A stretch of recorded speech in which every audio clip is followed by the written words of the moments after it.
Assalamu alaikum students. So our today's topic is probability. So first of all we will take the concept of the probability and then we will define it, also explain its formula. So what is probability? It is a new thing for you. Probability it is a chance or it is a measure how likely an event is to happen. Mean to say इसकी definition से आपको ये पता चलता है कि एक event जो होने वाला है या कितने चांसेस हैं उसके होने के। मीन टू से आपके पास फर्स्ट एग्जांपल ले लेते हैं, एक कॉइन है तो जब आप उसे उछालते हैं, ठीक है, या तो उस पर हेड आ सकता है या उस पर टेल आ सकता है। तो मीन टू से क्या चांसेस हैं कि उस पर आप जब उछालें हेड ही आए, कितने परसेंट चांसेस हैं या क्या प्रोबेबिलिटी है उसकी, ठीक है, क्या पॉसिबिलिटी है। तो इसी तरह एक और एग्जांपल ले लें। Suppose what is the chance that it will rain tomorrow? So let's take another example. If you take a holiday in June, suppose how many days of sunshine can you expect?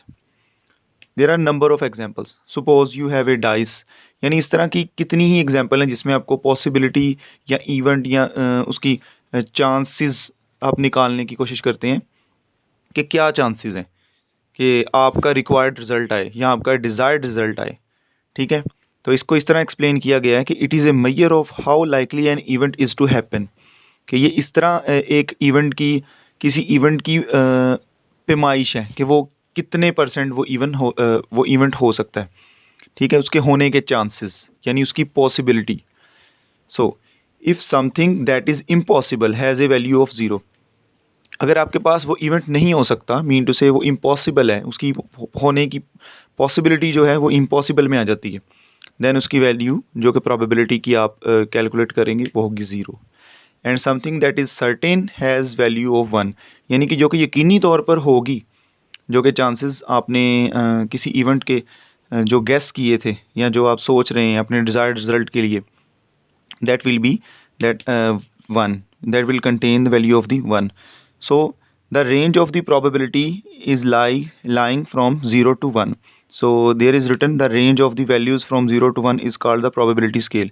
So we will measure the probability scale by calculating the values of different events from 0 to 1. So there we have a formula that is written. So number of desired events happens. अच्छा, formula explain करता हूँ मैं। Formula आपको क्या बता रहा है? फार्मूले में बेसिकली बेटा ये है कि number of times desired events, कि आप जो अपनी रिक्वायर्ड इवेंट चाह रहे हैं, मीन टू से अगर एक कॉइन है आप उसे उछालते हैं, ठीक है, तो there would be two possible results, either head or tail. So total number of trials, mean to say total result जो आपके पास आएंगे वो कितने हैं, वो है टू। उसको हम कहेंगे number of trials, because there is possibility of head or a tail, okay, but you will get only one result at a time. If you just take the first chance, यानी एक पहले chance में जब आप उसे उछालते हैं, ठीक है, तो there would be only one result.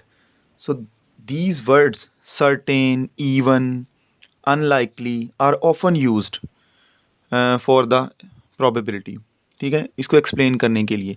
यानी कि आप उसे उछालते हैं तो शायद हेड आ जाए, शायद टेल आ जाए, मीन टू से वहाँ पे चांस होता है। So number of desired events, जो कि आपका रिजल्ट आएगा या डिज़ायर्ड इवेंट आप चाह रहे हैं, हेड आए या टेल आए, वो वन होंगे, because it will B one.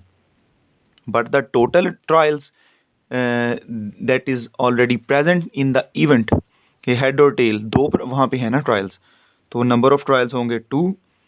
और अगर आप हेड और टेल के लिए लेते हैं, यानी कॉइन के लिए प्रोबेबिलिटी उसकी कैलकुलेट करना चाह रहे हैं, तो number of time desired events जो कि आप चाह रहे हैं कि हेड आए, वो हो गए वन, क्योंकि एट ए टाइम आपको एक ही रिजल्ट मिलेगा ना।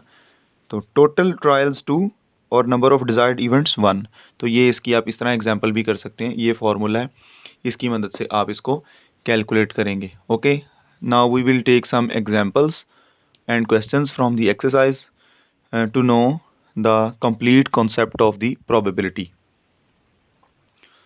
So students, there we have an example that a card is drawn from an ordinary 52 card pack. What is the probability that a card will be king? Mean to say, if you ever have watched a card deck or a card pack, so that then you will know that there are 52 cards in a deck. Okay, so there are 52 cards in a packet or a pack. So he is asking that what will be the probability of be the card that named king. Okay, आपने देखा होगा कि वो card जो king होता है उसमें उसकी आने की प्रोबेबिलिटी क्या है, और ये आपको अच्छे तरीके से पता होगा, या फिर देखिएगा कि एक डेक में 4 किंग होते हैं। मीन टू से एक पूरे 52 के डेक में 4 किंग है, यानी कि आपके पास जो आपके कह लें कि फेवरेबल आउटकम्स हैं या फिर डिज़ायर्ड आउटकम्स हैं किंग पॉसिबली, वो कितने हैं? That is 4. So you can write here, हम यहाँ से आंसर शुरू करने लगे हैं इसका। ओके, एग्जांपल का यहाँ से हम इसका सॉल्यूशन, बल्कि इसको आंसर कह रहे हैं, सॉल्यूशन हो जाएगा।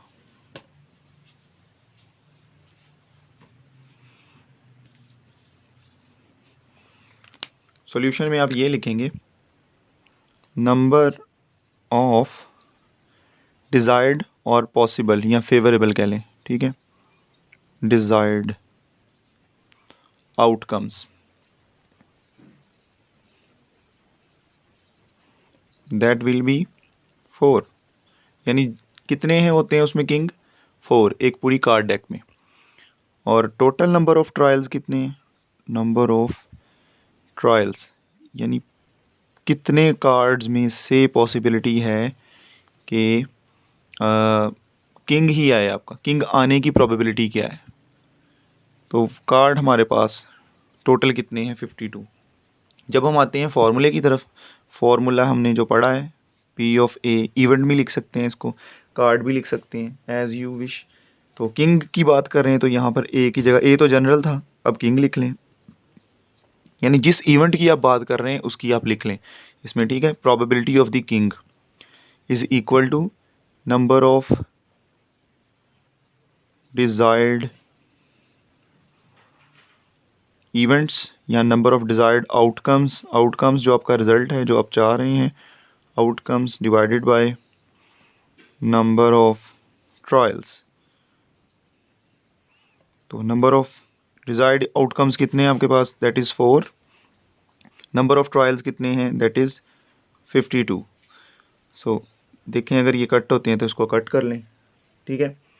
जैसे कि अगर ये कट हो रहे हैं, 2 2s are 4 और 2 2s are 4, 1 इधर गए, 2 6 are, फिर 2 1s are 2 और 2 1s are 2, 2 3s are 6। Mean to से हमारे पास ये आंसर बन जाता है 1/13। हमारे किंग आने की प्रोबेबिलिटी क्या है? That is 1/13। Okay, it is very simple. तो इसी तरह की और भी आप एग्जांपल्स ले सकते हैं देखने के लिए कि what will be the probability of an event that will be occurred or happened. Okay students, there we have exercise 8.1 and we will discuss its first question. So the first question is, a simple die is thrown 100 times and the number 5 appears 14 times.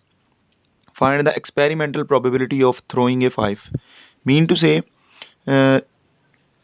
there is the number of trial is 100 times. So number of trial mean to say, he wants probability of 5, यानी कि वो number 5 की probability चाह रहा है कि अगर वो 14 टाइम्स अपीयर होता है तो अगर एक सिंपल डाई को 100 टाइम्स रोल किया गया है, फेंका गया है, ठीक है, तो 14 टाइम्स 5 आने की प्रोबेबिलिटी 100 टाइम्स क्या होगी? यानी कि 100 टाइम जब उस रोल को डाई को रोल किया जाए, फेंका जाए, ठीक है, जिसमें 14 दफ़ा 5 आया है, तो mean to say a simple die is thrown 100 times and the number 5 appears 14 times.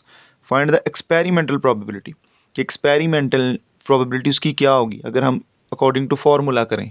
तो फार्मूला हमें क्या बताता है कि फ्रैक्शनल या फिर एक्सपेरिमेंटल उसकी प्रोबेबिलिटी क्या निकलेगी। सो नंबर ऑफ डिज़ायर्ड और फेवरेबल, फार्मूला वही लगेगा।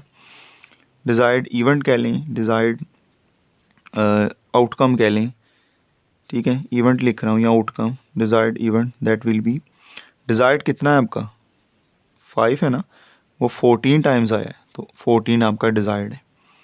नंबर ऑफ ट्रायल्स कितने हैं, number of trials that is 100 because 100 times die को थ्रो किया गया।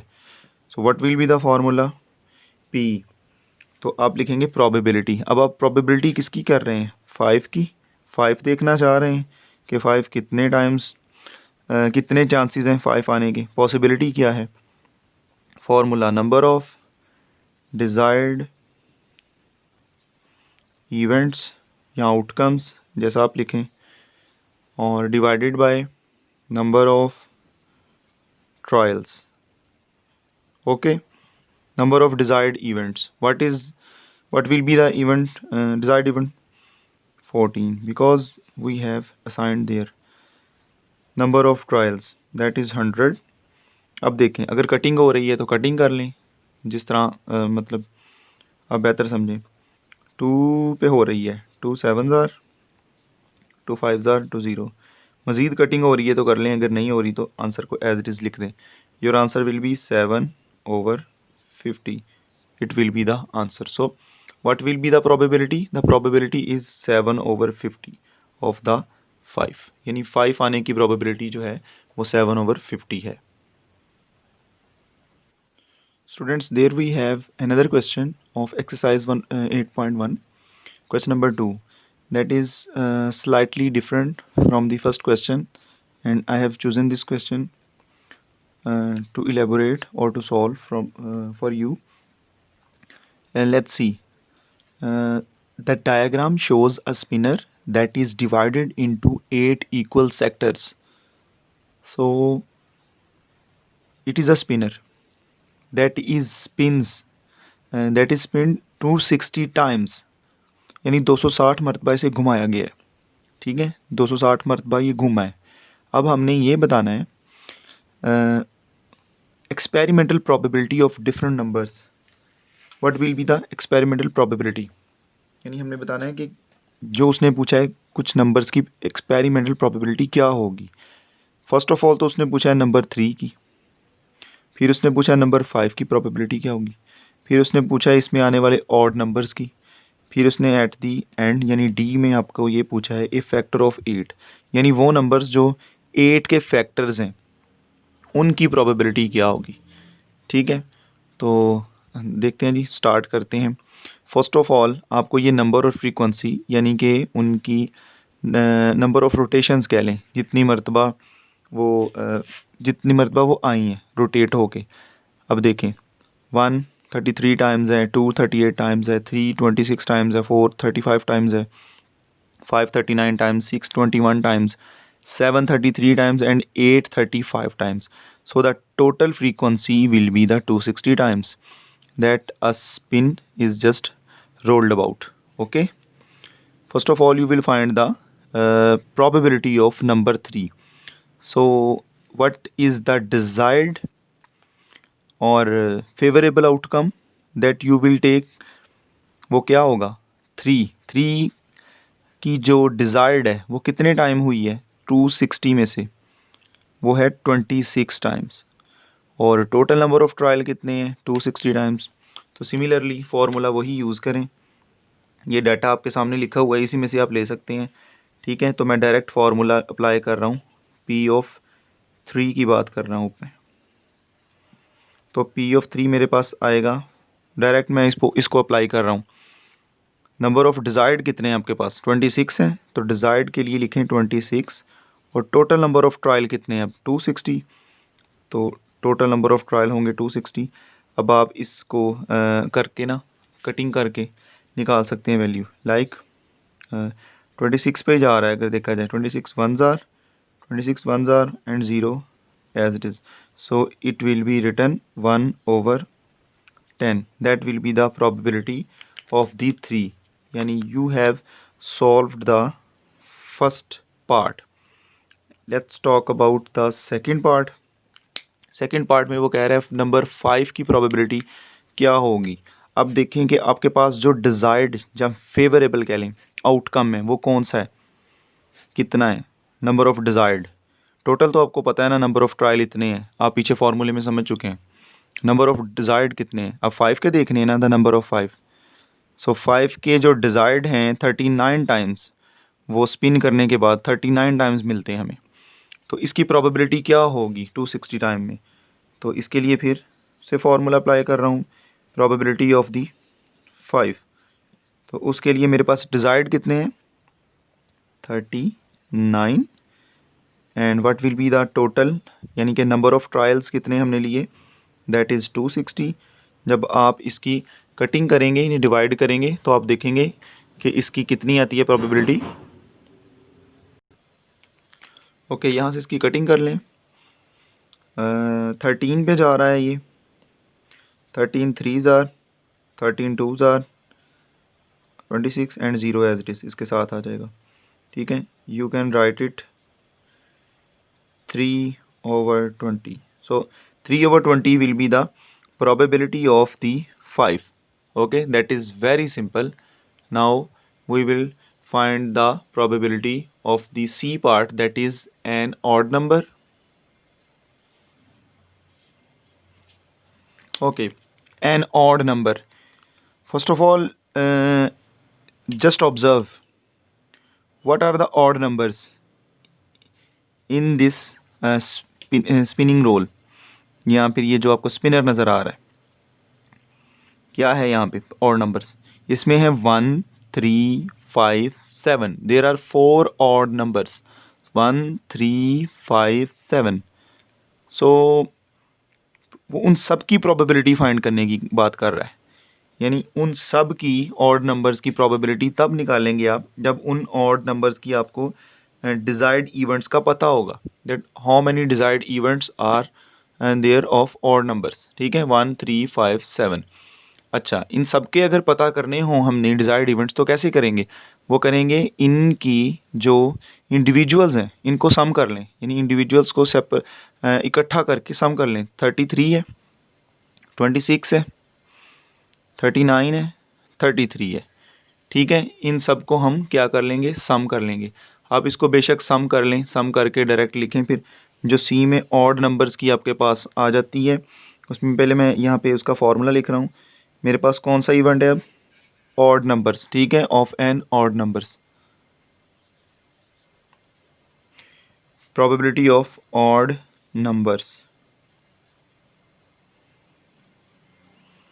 Is equal to number of desired events, यानी कि सबको जमा करके कितना आता है, डिज़ायर्ड इवेंट्स कितने हैं, 33 plus 35, sorry 33 plus 26 plus 39 plus 33 कितने बन गए, दैट विल बी 131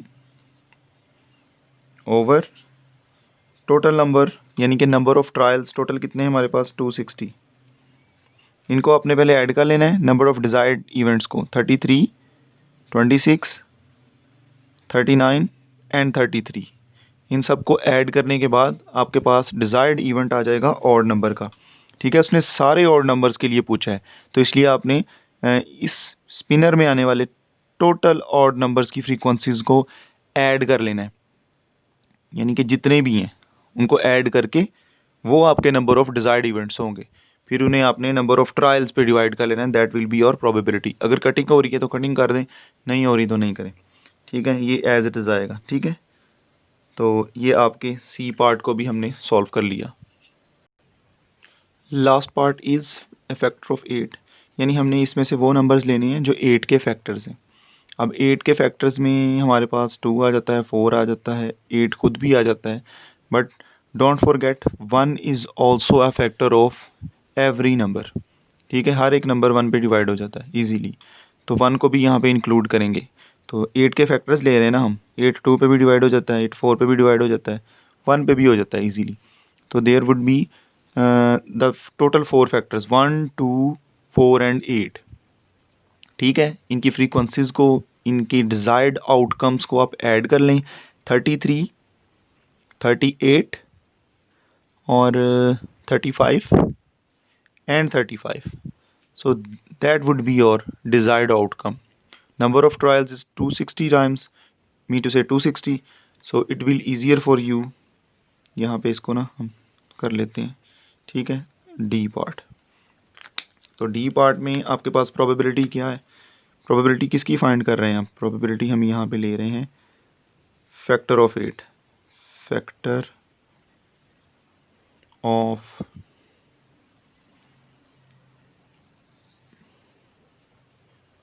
8। ओके, हम इसकी फैक्टर ऑफ 8 की बात कर रहे हैं। सो इसकी प्रोबेबिलिटी क्या निकलेगी? आपके पास इसकी प्रोबेबिलिटी आ जाएगी। अब आपने इसको ऐड किया है, 33, 38, 35 एंड 35। इन सब को ऐड करने के बाद आपके पास जो बन रही है ये वैल्यू डिज़ायर्ड आउटकम की, दैट इज़ 141 ओवर टोटल कितने हैं? टोटल आपके पास कितने हैं, यानी टोटल आप जो ये नंबर ऑफ़ ट्रायल्स ले रहे हैं, number of trials 260, desired outcomes are 241 and number of trials, total trials that is 260।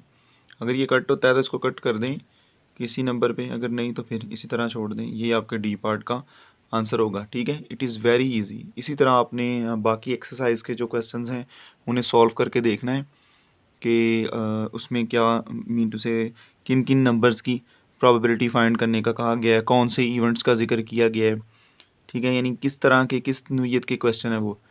तो बिल्कुल ईजी है, सेम मेथड उसी पे भी लगेगा। तो ये आपने ट्राई करके देखना है बाय योर सेल्फ। ओके,